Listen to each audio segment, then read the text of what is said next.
Welcome your host, Caddy Frink, as she leads discussions about substance use disorder and the journey to recovery. You're listening to Redefining Recovery, a recovery revolution.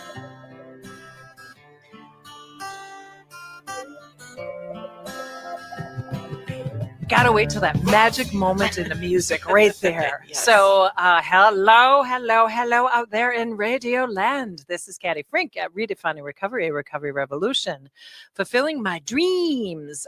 We're brought here by Minnesota Recovery Connection. Across the table from me is whom? Rachel. Rachel.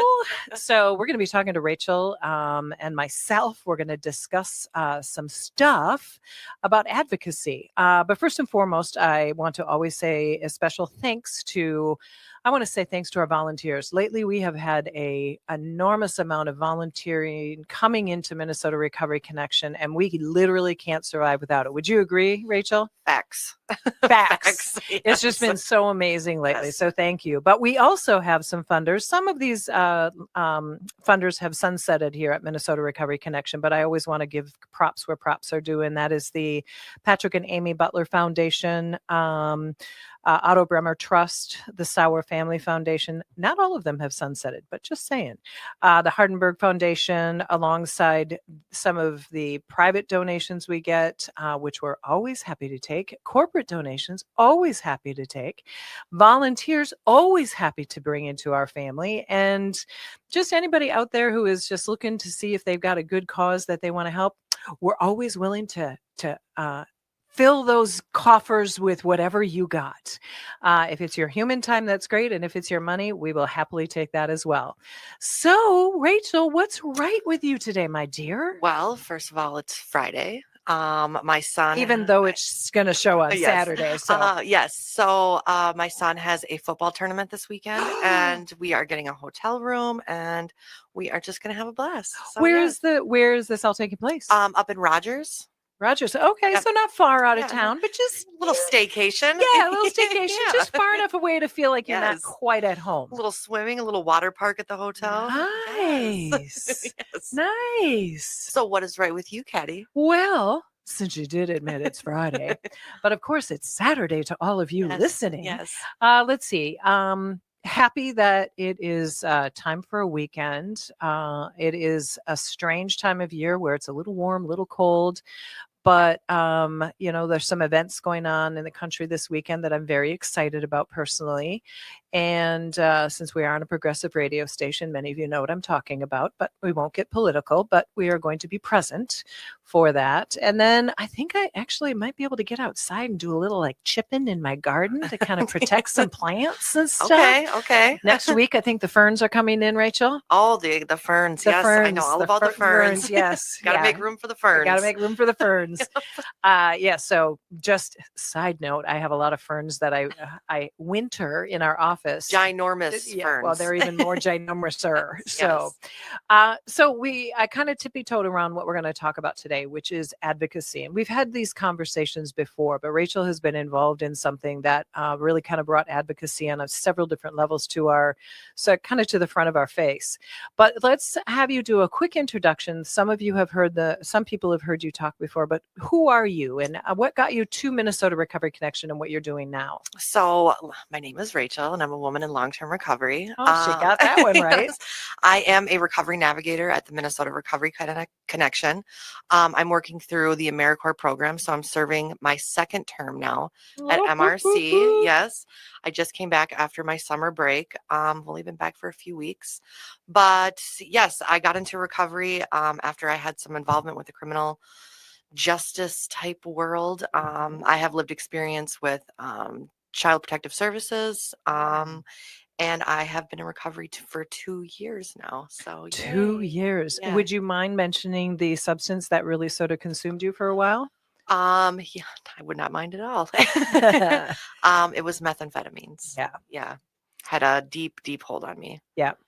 And I asked her to relay that because there's a twist and a turn going on in our substance use disorder world where, we kind of always thought it was, alcohol, or maybe it was cocaine and it was pot and those things. And they are definitely, alcohol is the largest largest substance that is consumed in our world, and not just our state. Wow.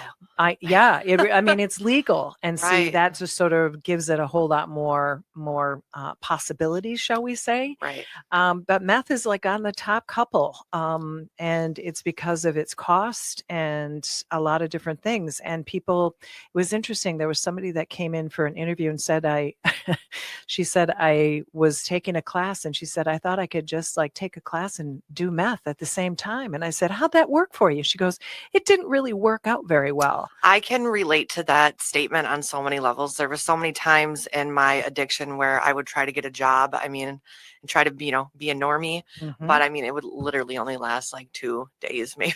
Yeah. Yeah. Well, you think you'll be more awake and Yeah. more stimulated, Yeah. and so you think you can just handle it. You And can do anything. yeah, and and you can't. you can't. Yeah. Ultimately, it can then controls you. Yep. And I think that's the thing that a lot of people don't understand, who might be affected by or involved with people who are struggling with substance use disorder, that it's more than just a choice. I'm going to choose to use. Once you get these things in your system, if I'm correct, Rachel, it then takes over, because your body, it can't go without unless you feel like a piece OS Yes. about it. Yes, for sure. Yeah. And so it just literally rules your life. Yep. Yeah. And so, when Rachel came to Minnesota Recovery Connection as a recovery navigator, okay, tell them the story you just told me when we were waiting to come in here. It's so cute. It's so cute. So when I first started last year, I was so nervous and so scared. And, we have phones at all of our desks and all our cubicles, and the phones were ringing off the hook. And I was so scared to answer the phone. I literally unplugged the back of my phone. And then the other navigator that was working in front of me was like, Rachel, can't you hear the phone ringing? Like, pick it up. And I was like, I don't think it's working. And the reason why I want you is sort of out yourself a little Yeah. bit. But what's so interesting is that you are so far beyond that now. I know. Thank you. You can answer the phone, and you can drop some bombs of wisdom on Yeah. just about anybody. She had a person in the office today who was really kind of on a struggle bus, and she Yeah. held her own and held her, you needed to take a deep breath after Yeah. working with this individual, because sometimes we're complicated, huh, Rachel? Yes. Yes. Yes. For sure. For sure. So I was saying to Rachel how proud I am of her. you. I'm kind of her work mom. She calls me, yes, mom. But it's out of respect. She respects me and I respect her. Yes, for sure. And what I've seen is an incredible growth in a woman who desired her recovery, who wanted to do something for the community. She's going to start to cry now. I know. But it's so wonderful to see the growth. Thank and you. So we were putting together this conversation today. She's like, well, Caddy, what do I say? What are we going to talk about? What is this? I'm talking a mile a minute. I'm like, okay, actually, you just came up with the topic today. And she's like, I did. And I said, yeah, you did. You did. You did that. So we're going to talk about advocacy. Rachel had an experience with the housing community that has kind of taken a little bit of heat. But we're going to talk about that from a community standpoint. And then we're going to talk about advocacy from the self-advocacy standpoint, because really it was the advocacy that Rachel did for herself, which then brought into light some community, we'll call it adversities that took Yes. place. And we are not here to cast shame on anyone. We're not here to point fingers at anyone. But what we have to always remember is that people that struggle either with mental health or struggle with substance use disorder or struggle without living in a home, there's a lot underneath that. It's not just those top issues. There's so many different factors. It's like an onion. You got to peel it back. Yeah. And there's that inside, which is really the hardest place to get to. But that's where I think we can agree, that's where the trauma lies. And we build these walls and these layers around us so we don't feel that. So we're going to come back and kind of unpack this whole conversation. I feel like I'm like talking like radio speak all of a sudden, like we're sunsetted something and we're going to unpack something. Yes. I'm a little I bit, like it. I like it. I'm a little bit weirder than all that. So thank you for listening to Redefining Recovery Revolution here on AM 950, the progressive radio station. And Rachel and I will come back. So catch you on the other side, folks. All righty. And this house needs love in it, 'cause without it there's no home. And there's one thing that I've learned through this year of being alone.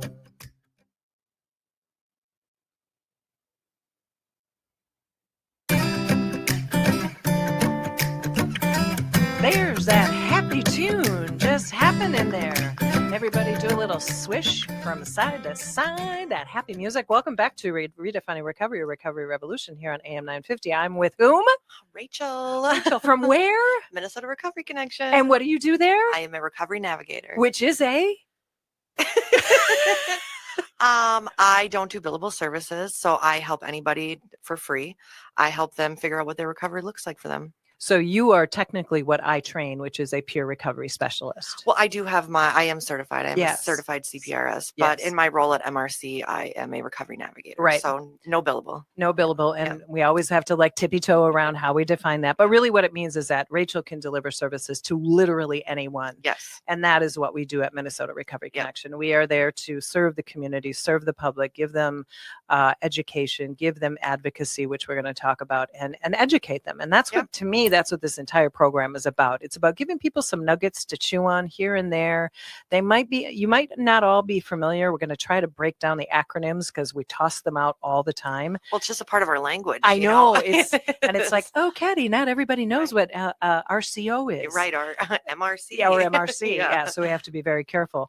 So the reason why we're taking this conversation is that Rachel, I thought, let's have Rachel come on the show today. What should we talk about? And Rachel has just been a big part of a situation that happened in Minnesota that is actually under investigation by Department of Health and Human Services in Minnesota. And it has to do with housing. And so there's two components to this. There's Rachel's self-advocacy, and then there is what we're going to talk about on the other side of her story is the community impact when it comes to advocacy as well. So why don't you give a small story about what we're talking about here? What happened? So basically, for everybody, when they leave treatment, they have to secure housing, whether that's temporary or permanent. I was in the process of getting my son back custody of him because I had a child protective services case. Right.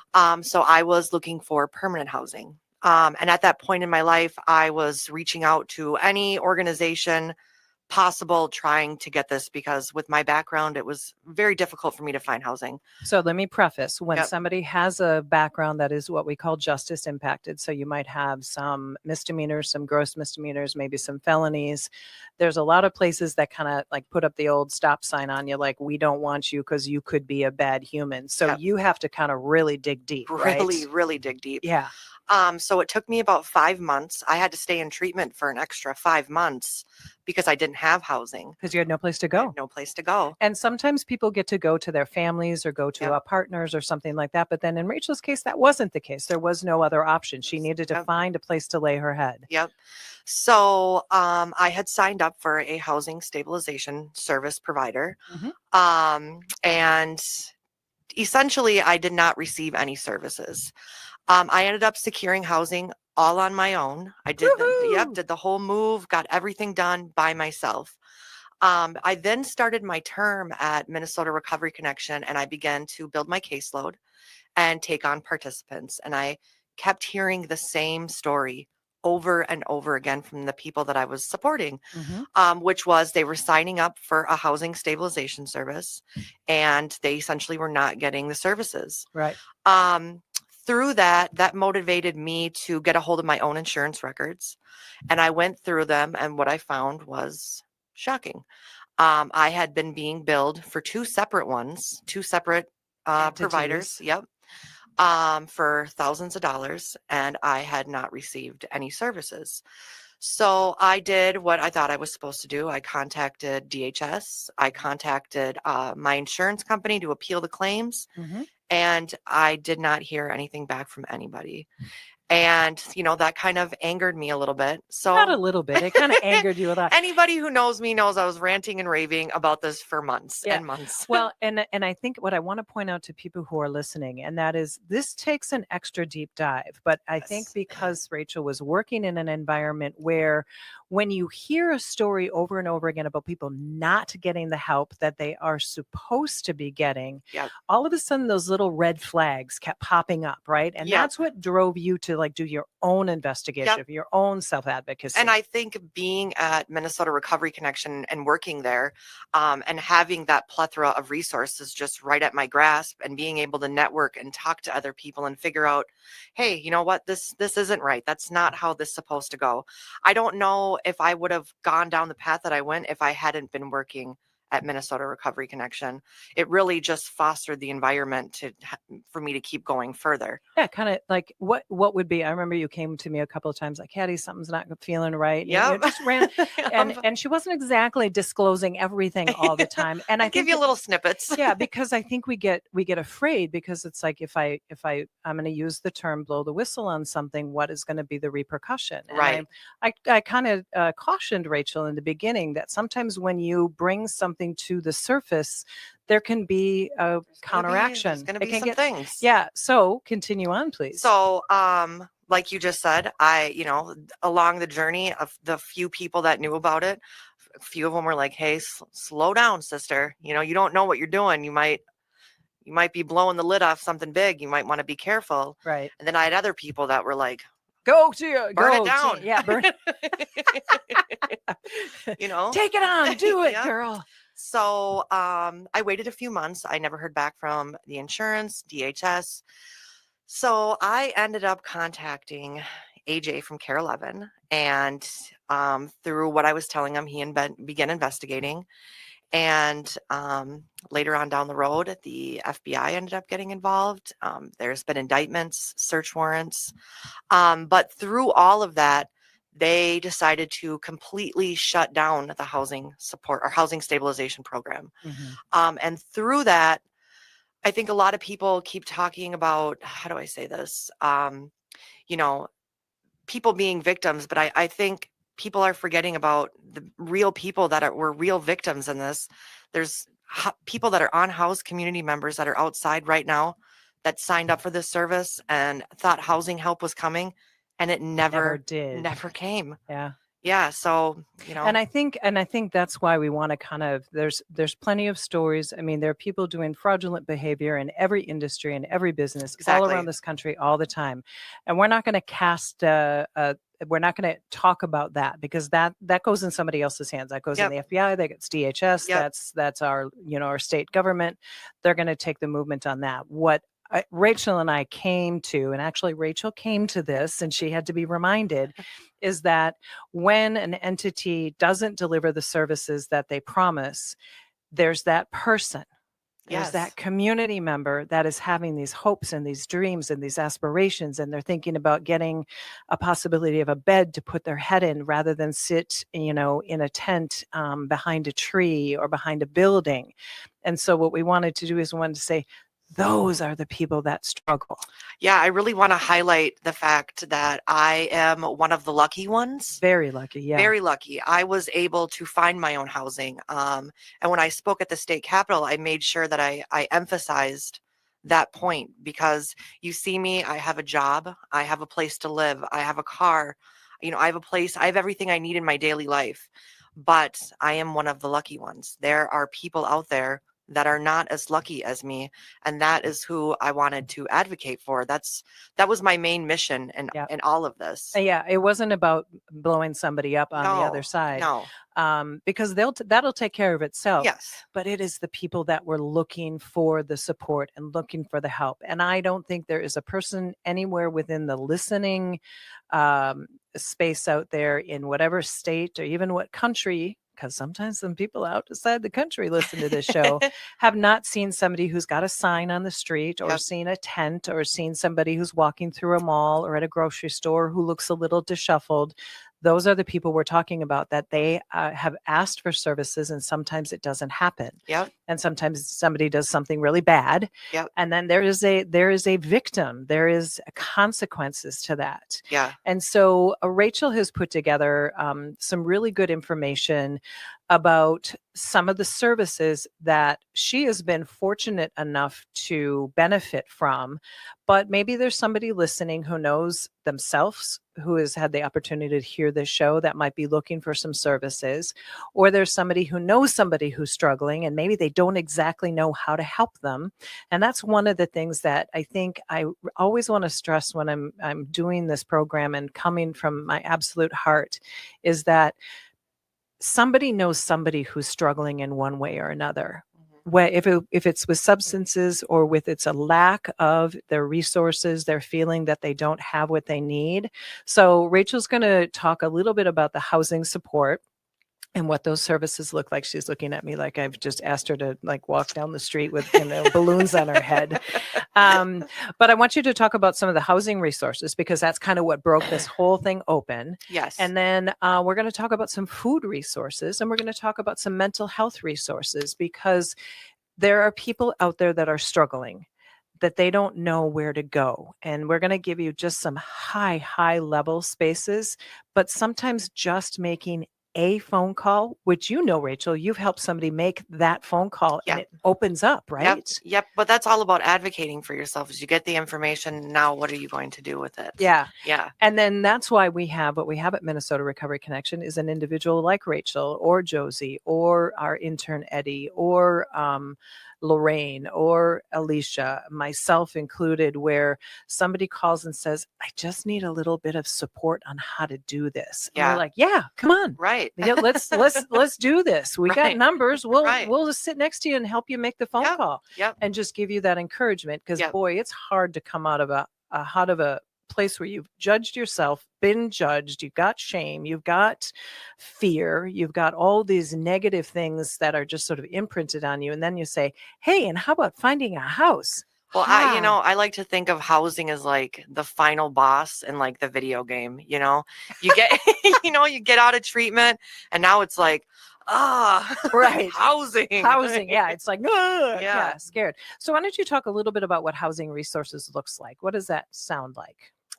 So these are just some programs, and I just want to emphasize that each one of these programs or organizations is going to have their own requirements that you would have to, find out if you meet. But I'm sure if you looked these places up and gave them a call and you didn't meet their requirements, they could probably refer you out to somebody else. Because a lot of organizations, maybe you don't fulfill the requirements that they have. They're like, oh, okay, but I know of this place. And that's the beautiful thing about the work that we do. And that is sometimes Minnesota Recovery Connection can't help you with exactly what you need, but we know the next thing that might get you a little bit closer. Exactly. But that makes somebody a little uncomfortable, because then they got to make another phone call. And we know. Just call me and I'll help you make the phone call. There you go. Call Rachel at Minnesota Recovery Connection. Anyway, keep going, my friend. Okay, so we have the ARC, Minnesota. They have a crisis housing program. The Salvation Army, they offer navigation, advocacy, and rent support. The Wilder Foundation has supportive housing services. Cross Services, they have a program called the Peace of Mind Financial Services. And then I also want to encourage anybody who's looking for resources, sometimes just reach out to your local churches, because they oftentimes have programs within their own communities. Church. Yes. Yeah. And I think thank you. I'm really glad you said that, because I think that's really important, because a lot of times you don't have to be a member of a church to receive community service from them, because that is what a lot of these spaces and places, they're there to help community. And a lot of their volunteers and a lot of their work that they have to do to receive the funding and what their community wants them to do. That's a really good reminder to go to those local places and at the very least ask for help. And if they don't know, chances are they at least know one other space or place. Right. That's a really good point. Thanks. So then we have the coordinated entry system of Minnesota. Now, what the heck is that? I was trying to come up with the best definition, and the language on there is a little bit intimidating. So I'm just going to sum it up the best I can right here. Okay. Rachel's abbreviation. Yes. It's a system that Minnesota uses to streamline access to housing services by using a comprehensive assessment that can prioritize the severity of each person's barriers to housing and ensure each person's needs are documented within the county. And then referrals are coordinated from that assessment. So when you say what did you call it? The coordinated entry. Coordinated entry. No, the assessment though. It's a comprehensive assessment. Comprehensive assessment. Now, a comprehensive assessment. Boy, easy for me to say. That generally has to do with substance use disorder. Yep. As well as, does it bring any kind of mental health? Yes, I'm assessments in sure as it's well? like like an umbrella type. That's what I think of when I think of that. Of assessment. Yeah. So if anybody is ever interested in helping somebody who's struggling, who needs to get some additional care, Yep. an assessment is easier to find than you think, because there's a couple of organizations out there. No, I usually use Kaishin. Kaishin has really gotten that system down. Okay, You can go right online and book it. What is Kaishin? Kaishin is an addiction medicine clinic. I know they have one in St. Paul, and I want to say Bloomington. Okay. They have an intensive outpatient program for substance use disorder. They have a primary clinic where let's say you had strep throat, you could do a walk-in. You can get counseling, therapy, any type of medication. So like when I was going through treatment, that's where I went to get on all of my, what's the word I'm looking for? Mental health medication. Okay. Yep. Okay. So Kaishin has got available comprehensive assessments. And that's like one of like the basic things to help somebody get into, shall we say, the system, right? Yeah, they're very low barrier, very easy to access. Yeah. Yep. And somebody needs this kind of assessment before they can really kind of get rolling on getting some supplemental care, getting some resources through either the state or maybe your insurance and all those different things, because somebody's got to evaluate where somebody is at so that they can determine what are next steps. And we even do that with our participants. We get a comprehensive assessment with our billable services. Generally speaking, we can get them with the navigators as well. But it really is about where's somebody at? Yeah. And it just kind of helps kind of set a bar somewhere. The bar might be lower, it might be higher. You might have to step into something, but it's really about it gives somebody something to the helper, something to work with. Yeah. And a lot of times, like maybe today, somebody comes in and they really don't have any paperwork. They have nothing, and they really need to have an assessment so that Rachel knows what direction to go in to help them. Do they need to be inpatient treatment? Do they need to be in treatment? What is it that they're looking for? Yeah, it's really a starting point. Yeah. Oh, very nice. Very nice. So we have that. The coordinated entry that I was just talking about, the way to access that. So there's like 9 different, like it's broken down into regions. Okay. So the best way to figure out what number for you to call is to actually dial 211. Yes, for United Way, and they will just put you all the way together. Yeah, and it's so interesting now that we have 311, that's for city services. We've got 911, of course, we always know. Then we have now 211, which is United Way, which is just, we all have heard of United Way. And if at the very least you take away from this conversation that you're listening to, you are seeing somebody who is in just, disheveled and unsure of what to do. Maybe it's just like, hey, let's call 211 and figure out where we go. Yeah, because 211 is really a great way to find resources in your area. They housing, domestic violence, food, mental health, substance use disorder, legal services, employment, healthcare, even winter clothes. Yeah. So, just really whatever that it is that need is, I would encourage anybody to just dial 211 and see what you have in your area. Yeah. And then, where Minnesota Recovery Connection comes in, we're one of their resources. Right. So when somebody struggles with substance use disorder, we're on their list to say, hey, there's this great nonprofit organization that can deliver free services. And Rachel might be the person who actually now answers the phone. Yes, I want to, note that I do answer the phone now. Because that confidence has certainly built up. Quite frequently. Yes. And then, there's the mental health resources. And then there's another 3-digit number that is now very important for everyone to know, which is 988. And what is that? That is the suicide and crisis hotline. And I know I go through my trainings with individuals and I say, we all kind of know the suicide hotline. I use that in air quotes. Yep. But I said, that's like a 1-800 blah, blah, blah, blah, blah. I say, now we've simplified it. And I get these big eyes looking at me like, what is that? And I'm like, 988. And it is kind of all those. It's a crisis line, and then it can be the suicidal ideations hotline too. So it really is like that immediate step for help, because if you call 911 for somebody who might be in crisis, that's unsure of how it's going to turn out. Sometimes And people who have struggled in the past would be very reluctant to call 911 because you don't necessarily want the popo coming towards you, even though they probably could help you, but you might be better off calling 988 and having somebody who's really compassionate, who can say, I'm hearing what you're saying. More trauma informed. Thank you. Trauma informed, and be able to help you to what your next step is, because the police that's not exactly what they're trained for. Right. We got good folks, we got bad folks, just like we got good businesses, we got bad businesses. But what we're trying to do is give you those advocacy pieces so that you can get the help that you need. The next one we want to talk about, and I think we're in a space where a lot of people might need resources around this wherever you are in the world, not necessarily living without a home, not necessarily struggling with substance use disorder or mental health. And they are what, Rachel? So these are low barrier food shelves. One in St. Paul is the Keystone Community Services. In Minneapolis, the Community Bridge Food Shelf. Anoka, the ACBC Food Shelf. And in Burnsville, we have the Prince of Peace Church.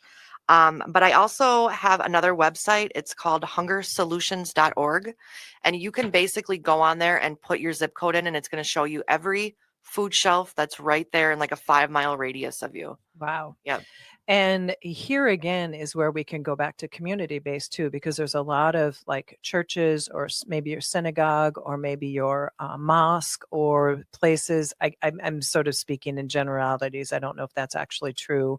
Non-religious organizations as well, that they have a specific day where they have a meal available, or they have a specific time frame where they have actual food resources available. And I took a tour of one that's just down the street from Minnesota Recovery Connection on University. That is Keystone. Is that Keystone? Yep. Yeah. Yep. Wow. I know. I mean, you walk in, it kind of looks like a grocery store. You get to kind of do your own little shopping. Yeah, you get a cart. Yes. You get to walk through. Yep. Depending on the size of the family, you can't grab everything. You can grab a limited amount of number based on how many folks you're serving. But you know, we're in a time of uncertainty, and some people might just spend a little bit more money on rent or other costs, and maybe the food budget has gotten a little bit lean. Yep. These are places that are available for everybody, and I don't care about your socioeconomic level. I don't care what that looks like. Yep. You know, so let's just all remember that it's about community and advocating for our community and our neighbors and the people that struggle. The other day, I was listening to something on public radio, and it talked about those who are either more mature or might have a mental or physical disability. And there's a lot of time spent alone. Yeah. And I thought, who can I give a call to? So I gave a call, and I know that I can go visit a couple of people because they might just be feeling lonely. Okay. And that is about community as well. Yeah. You know, and maybe you made a pot of chili, and you could just say, hey, you know what? I know you live alone. You know, I got extras. I got a little extra. You know, let's just have a conversation, 10 minutes, and we'll take your time. Maybe you want to watch the Wheel of Fortune or something, or you might want to watch your British comedy or something. You do you, but I want to bring over a bowl of chili and just say, hey, I care. Check on your people. Check on the peeps. Yes. You know, there are peeps that are in really desperate situations, and then there are people that are in situations that we don't understand. But sometimes it just means knocking on the door and just saying hi to people. I've just made Rachel just laugh. So this is about community advocacy. Rachel talked about her scenario where she advocated for herself, which then built in the community element to it. When we come back from break, what we're going to talk about is like, what does self-advocacy look like? Because a lot of times people who have been struggling, they are afraid to ask. They don't know what that might look like. And so we're going to kind of break it down. It's one of the learning tools that I have in our class when we talk about advocacy from a community level, a legislative level, a personal level, a worldwide perspective. So this is Redefining Recovery, a recovery revolution. Who's across from me? Rachel. From Minnesota Recovery Connection. She's a navigator. So when we come back, we're going to talk about self-advocacy. Thank you for listening to Redefining Recovery, Recovery Revolution. My name is Caddy Frink, your host here on AM 950, the progressive radio station. Thanks for listening.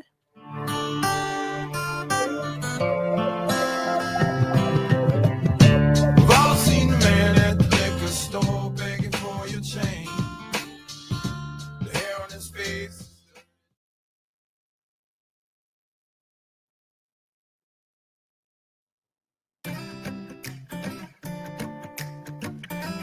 Well, there's that bouncy music again. Hey, who's giggling across from me? Rachel from the Minnesota Recovery Connection. Oh, there she is again. Well, in this last period of time that we have, we're going to talk about self-advocacy because it is for everyone. Mhm. And I think one of the things that people struggle when they are in their depths of their substance use disorder or just coming out of it, or even 24 years into recovery, sometimes speaking up for yourself is hard because I'm like, am I going to interrupt somebody's life? Am I going to ask and they can't do Right. something?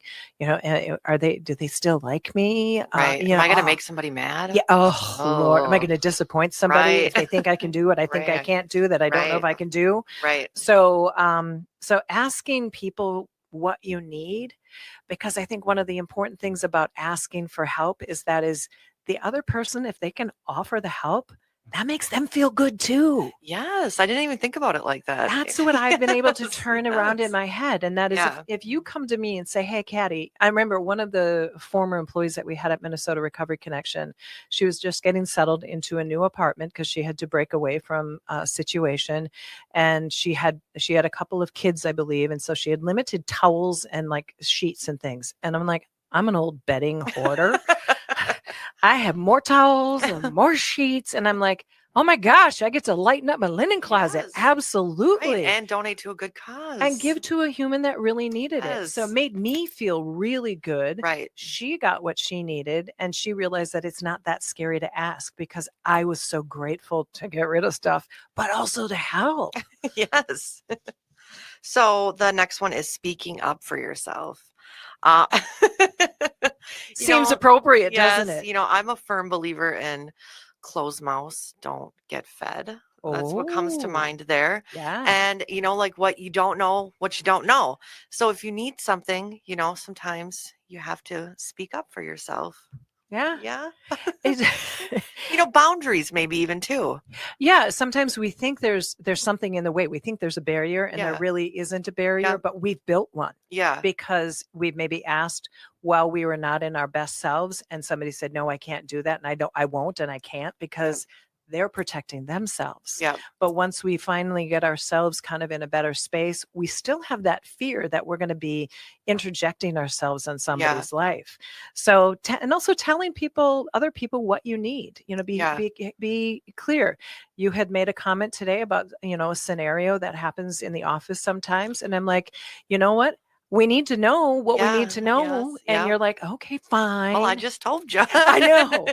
But it was helpful because Yeah. we didn't know that sometimes there's an imposition that Yeah. happens. And And you guys are, I don't want to get into it. well, no, we're not going to get Yeah. it. But we don't know Yeah. because if we're not in the same space as Yeah. you, or we don't have the same needs. Same role. Yeah, right. Yeah. And so everybody's got like a different space that they hold.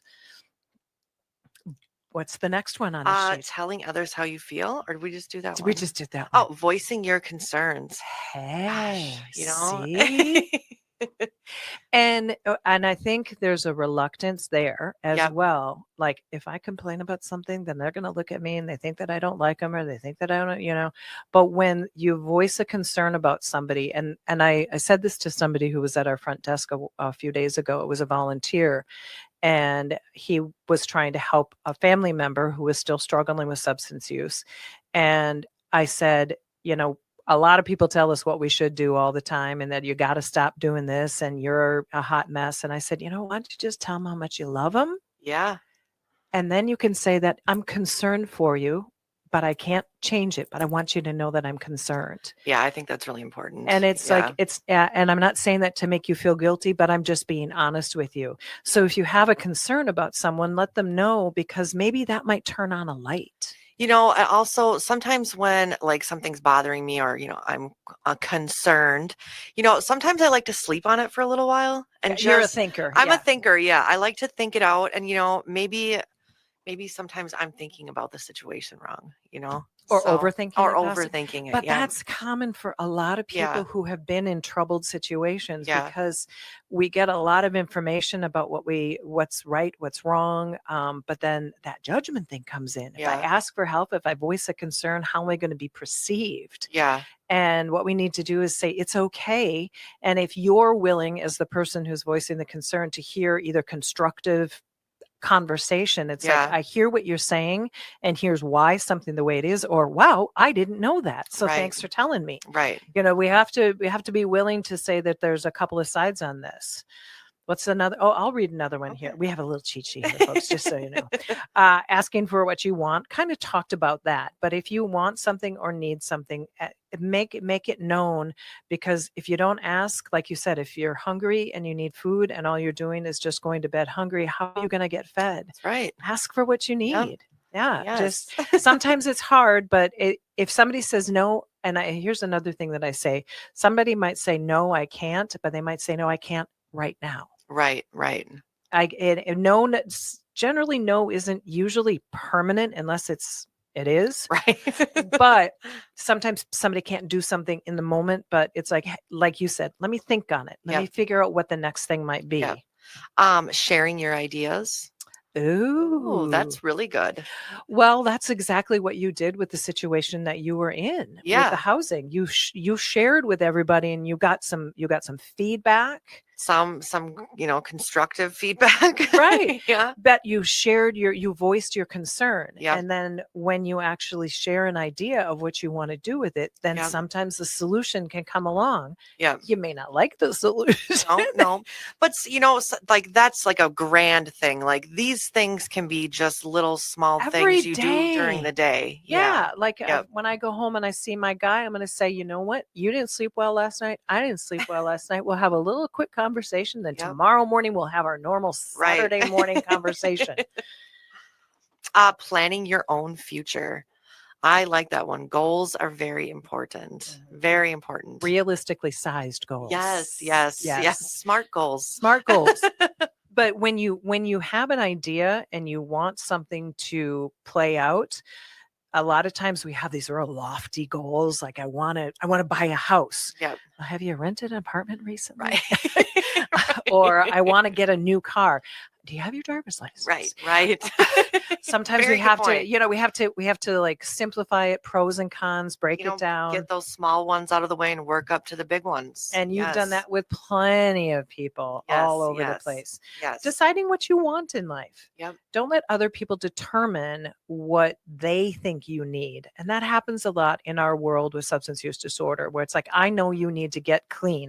Know you need to go to treatment. I know what you need to do. Or you should, people. Yeah, should the heck out of people.